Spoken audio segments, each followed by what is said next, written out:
বিকশিত অসমৰ দৃশ্য এয়া। বৰ্তমান মই উপস্থিত আছো চিলাপথাৰৰ চিলাচুটি গাঁও পঞ্চায়তৰ আৰু চিলাচুটি গাঁও পঞ্চায়তৰ 515 নং ৰাষ্ট্ৰীয় ঘাইপথৰ পৰা মালিনীপুৰ গাঁও পঞ্চায়তৰ হৈ লিকাবালি যোৱা পথৰ দৃশ্য এয়া। আপোনালোকে দেখিছে, ছবিয়ে মিছা কথা নকয়।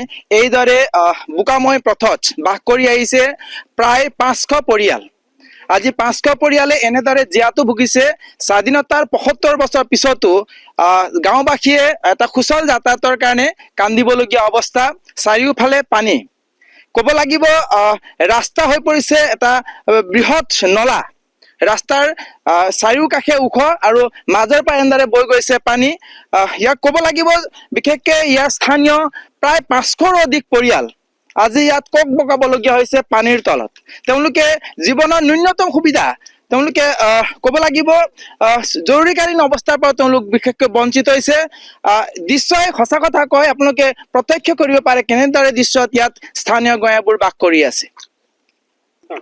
ক'ব লাগিব স্থানীয় বিধায়ক ভুৱন পেগু আৰু স্থানীয় সাংসদ প্ৰধান বৰুৱাৰ চূড়ান্ত গাফিলতি বুলি ক'ব লাগিব। ইয়াৰ পূৰ্বতো দ্য নিউজ প্লাছে আমি অবিৰামভাৱে বাতৰি প্ৰচাৰ কৰি আছো, কিন্তু এনেদৰে গাঁৱত আজি কোনো জনপ্ৰতিনিধি ইয়াত প্ৰৱেশ নকৰে। তেওঁলোকে সভা সমিতিবোৰ নগৰ বা চহৰত তেওঁলোকে উদযাপন কৰে, কিন্তু গাঁৱৰ মানুহ যিসকল যিসকলৰ ভোটেৰে তেওঁলোকে শাসনত আহিছে, তেনে ভোটাৰসকলক চূড়ান্ত প্ৰতাৰণা কৰাৰ অভিযোগ উত্থাপন হৈছে। মোৰ লগত আছে গোৰ্খা ছাত্ৰ সন্থাৰ ধেমাজি জিলা সভাপতি সোমৰাজ পুৰী, মোৰ লগত আছে। চূড়ান্ত গাফিলতি আজিৰ দিনতো এনেদৰে গঞাই বাস কৰিবলগীয়া হৈছে, কি ক'ব? হয়, আজি আমি ইয়াতে আমাৰ ৰাইজৰ অভিযোগত আমি ইয়াত উপস্থিত হৈছিলো। এই যিটো ৰাস্তাত আমি থিয় হৈ আছো, এই ৰাস্তাটো হ'ল আপোনাৰ 515 নং ৰাষ্ট্ৰীয় ঘাইপথ।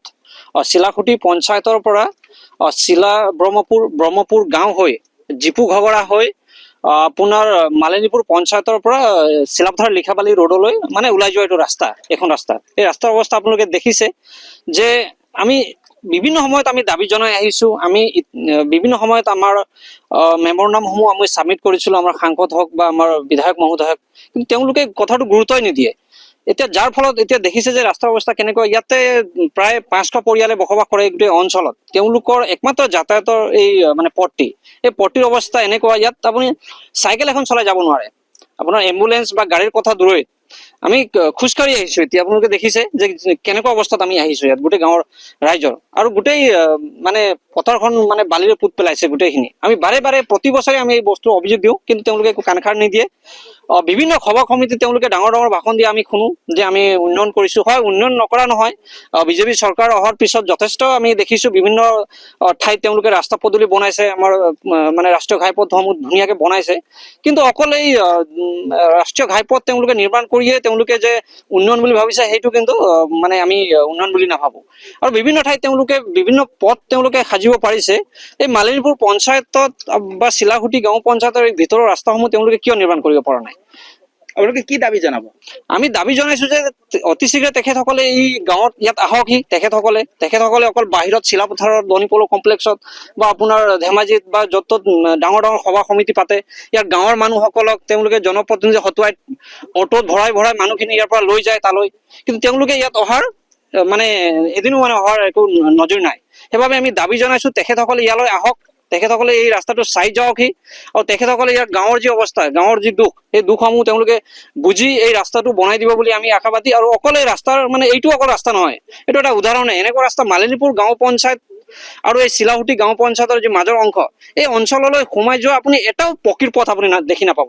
মালিনীপুৰ গাঁও পঞ্চায়ত ইমান ডাঙৰ এটা পঞ্চায়ত, তালৈ সোমাই যোৱা আপুনি এটাও মানে পকাৰ ৰাস্তা আপুনি বিচাৰি নাপাব। তাত আমি ইমান দাবী জনোৱাৰ পিছত, আমি ইমান বাৰে বাৰে কৈ থকাৰ পিছতো তেখেতসকলে চেণ্ড গ্ৰেভেলিং দি বা ওপৰে যেনেধৰণে মানে ৰিপেয়াৰিং কৰি আছে, কিন্তু ভালকে তেওঁলোকে ৰাস্তা এটাও নিৰ্মাণ কৰা আজিলৈকে আমি দেখি পোৱা নাই। সেইবাবে আমি দাবী জনাইছো, এই গোটেই মালিনীপুৰ আৰু চিলাহুটি গাঁও পঞ্চায়ত ৰাইজৰ স্বাৰ্থত আমি দাবী জনাইছো। অসমৰ মুখ্যমন্ত্ৰীক আমি দাবী জনাইছো যে তেখেতসকলে এই গোটেই অঞ্চলটোৰ বিকাশ কৰক, ইয়াৰ উন্নয়ন কৰক।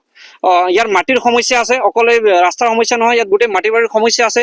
এতিয়ালৈকে ইয়াৰ ৰাইজে মাটিৰ পট্টাৰ বাবে আবেদন কৰিব পৰা নাই। ইয়াত বিভিন্ন ধৰণৰ সমস্যা তেওঁলোকে দেখুৱায়। সেইবাবে আমি গোটেই বস্তুটো যাতে তেখেতসকলে গুৰুত্ব দি ইয়াৰ সমস্যাখিনি সমাধান কৰে, সেইটো আমি দাবী জনাওঁ।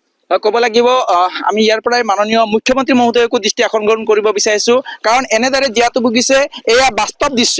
এয়া গঞা ৰাইজৰ, বিশেষকৈ গাঁৱলীয়া ৰাইজৰ, যিবোৰ গাঁৱলীয়া সমাজৰ যিবোৰ আছিলে ভোটাৰ্ছ, যিবোৰৰ ভোটেৰে চৰকাৰে শাসনৰ গাদী তেওঁলোকে অধিষ্ঠিত হৈছে, সেই ভোটাৰসকলৰ এয়া বাস্তৱ দৃশ্য।